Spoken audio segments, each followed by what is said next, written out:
Cordial saludo, mi nombre es Yolver Snyder Becerra García, soy estudiante de la Universidad Nacional Abierta y a Distancia, pertenezco al programa de agronomía. Este es mi video tutorial de la fase 4 técnica del cultivo floricultor del curso de floricultura. El objetivo de este video es describir el cultivo de rosas bajo condiciones de invernadero como una alternativa técnica eficiente y rentable para los agricultores del sector floricultor y va dirigido a los trabajadores del sector. Factores climáticos ideales para el cultivo de rosas. Temperatura ideal entre 17 a 25 grados. Temperatura mínima 10 grados de noche, 15 grados de día. Humedad relativa entre 70 y 80% de humedad relativa. La luz solar. Esta planta requiere niveles altos de luz solar para que ella pueda realizar su proceso de fotosíntesis de manera específica e importante. La ventilación. Es necesario que en el invernadero tenga buenas cortinas para que asimismo haya buena ventilación. Concentración de CO2. Este cultivo de rosas requiere un nivel de 1200 partes por millón donde aumente su producción y calidad para así pueda transferir resistencia la planta frente a niveles de salinización. La precipitación. En el sistema de invernadero pues se requiere que se haga riego y se aplique de manera controlada por goteo o por aspersión, donde se simulen lluvias ligeras controladas. La altitud entre 1800 a 2000 metros sobre el nivel del mar. Agua. Es importante realizar riego en las horas de la mañana para evitar la evaporación y enfermedades. En el cultivo también se recomienda hacer riego de 2 a 4 veces por semana. Topografía. El terreno pues, debe ser plano con baja inclinación y digamos inferior al 2%. Pendiente en un rango de 0 a 6% para facilitar el riego y la mecanización. ¿Cómo elegir la ubicación adecuada para un cultivo de rosa? Se debe seleccionar el sitio que sea ideal para garantizar la calidad productiva y sostenibilidad del cultivo.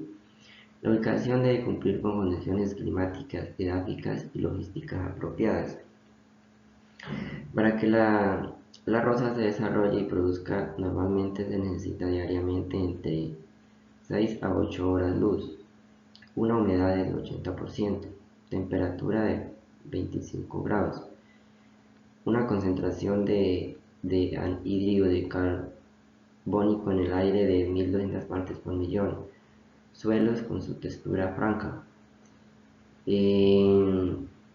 con una profundidad mínima de 40 centímetros, con buen drenaje, porcentaje de oxígeno en el suelo de 10 al 21%, un buen balance adecuado de micro y macroelementos,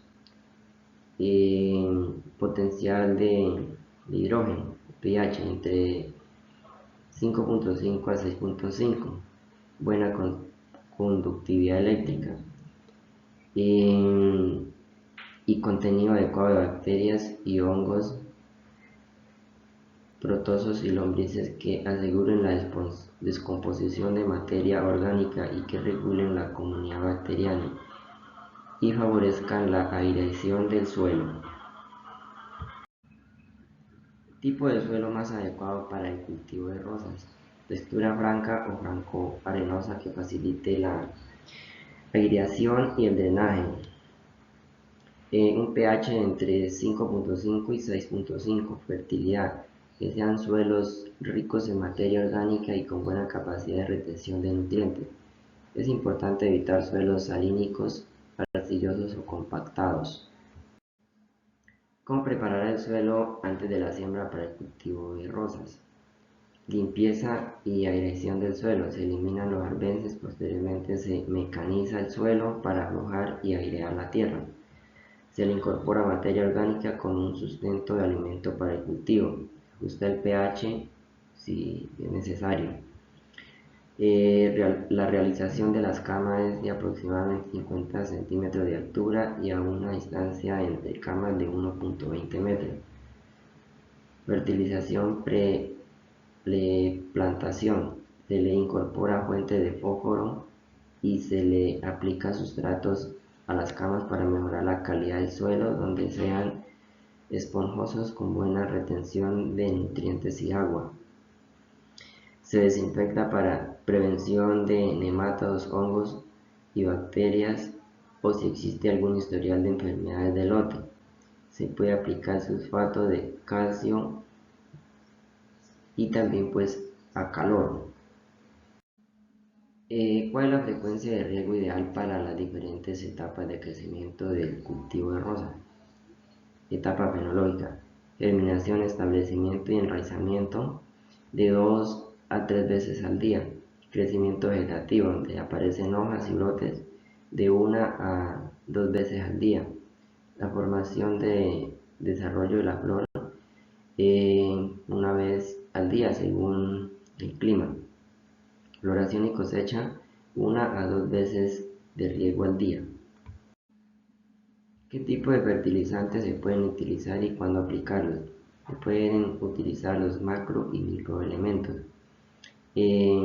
Etapa: en el enraizamiento, fertilizante, fósforo, fuentes de fosfato de amoníaco, ácido fosfórico, y también se le puede incorporar materia orgánica líquida.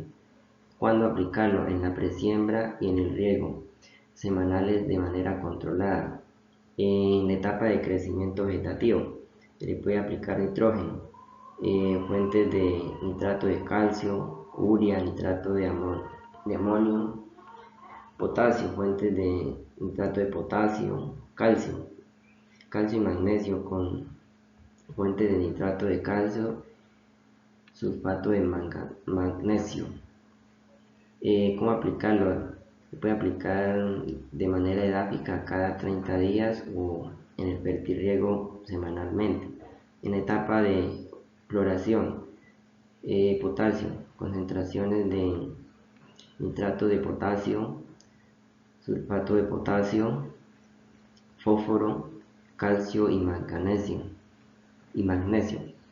Se puede aplicar en el fertirriego 2 veces por semana. ¿Qué es el sistema de riego por goteo y cuáles son sus ventajas? El sistema de riego por goteo automatizado es uno de los sistemas más eficientes en la actualidad. El suministro de agua es constante y uniforme, que permite mantener el agua de la zona radicular en condiciones de baja tensión. Es un conjunto de estructuras y componentes que se instala en un área determinada, con la finalidad de aplicar el agua necesaria a las plantas mediante la programación de tiempos adecuados. Sus ventajas: mantiene el nivel de humedad en el suelo más o menos constante y elevado. Hace posible la fertirrigación, lo que conlleva a un ahorro de fertilizantes, mejor distribución en tiempo y mejora la asimilación de fertilizantes y permite actuar rápidamente ante la deficiencia. Facilita el control de malas hierbas, ya que éstas se localizan tan solo en el área húmeda. ¿Cuáles son las plagas y enfermedades más comunes que afectan el cultivo de rosas? Plagas: los ácaros, los tris, mosca blanca y pulgones. Las enfermedades que atacan el cultivo de rosas en condiciones de invernadero son el oidio, el mildio velloso, botrytis, la mancha blanca, la galla de corona, nematodos y desbalances nutricionales, desbalance de temperatura, efecto de la radiación ultravioleta y fitotoxicidad por agroquímicos. ¿Cómo identificar los síntomas de estas plagas y enfermedades? Ácaros: puntaduras amarillas en el haz de las hojas, decoloración, aspecto bronceado, hojas que se secan y se caen permanentemente. Tris: manchas plateadas o blanquecinas en pétalos y hojas, deformación de los botones florales. la mosca blanca. Presencia de insectos blancos al agitar las hojas. Melaza pegajosa. Pulgones. Brotes tiernos enrollados, hojas deformadas y pegajosas por melaza. Crecimiento detenido, colonias visibles en brotes, botones y tallos. Enfermedades: oidio, polvo blanco en hojas, tallos y capullos. Mildiu villoso, manchas amarillentas en el haz de las hojas, moho gris violáceo en el ambés, caída permanente de hojas. Botrytis, manchas acuosas y grisáceas en pétalos, tallos blandos, moho gris visible. Mancha negra, manchas negras circulares en hojas con bordes amarillentos, caída foliar severa. Agalla y corona, tumores o agallas en el cuello de la planta y en las raíces, crecimiento deteriorado. Nemátodos, raíces con nudos o agallas, crecimiento lento, clorosis general. Deficiencias nutricionales: amarillamiento por deficiencia de nitrógeno y hierro. Bordes secos por deficiencia de potasio y calcio. Y hojas pequeñas, deficiencia de zinc. Efecto de la radiación ultravioleta: quemaduras o necrosis en los bordes y pétalos, especialmente en cultivos sin mallas. Fitotoxicidad por químicos: manchas irregulares, necrosis o deformaciones tras aplicaciones recientes. ¿Qué método de control biológico y químico se pueden aplicar? Método biológico: uso de organismos benéficos como los crisópas. Sus larvas se alimentan de pulgones, tris y huevos de la mosca blanca.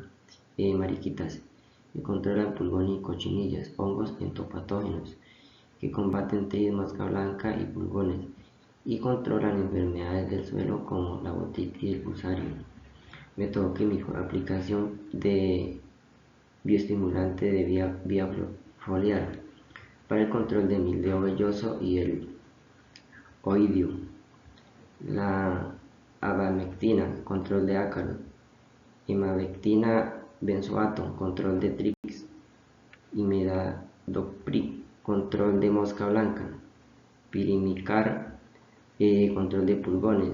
Y prodione, control de botrytis. Las referencias bibliográficas que tomé para la compilación de información del video.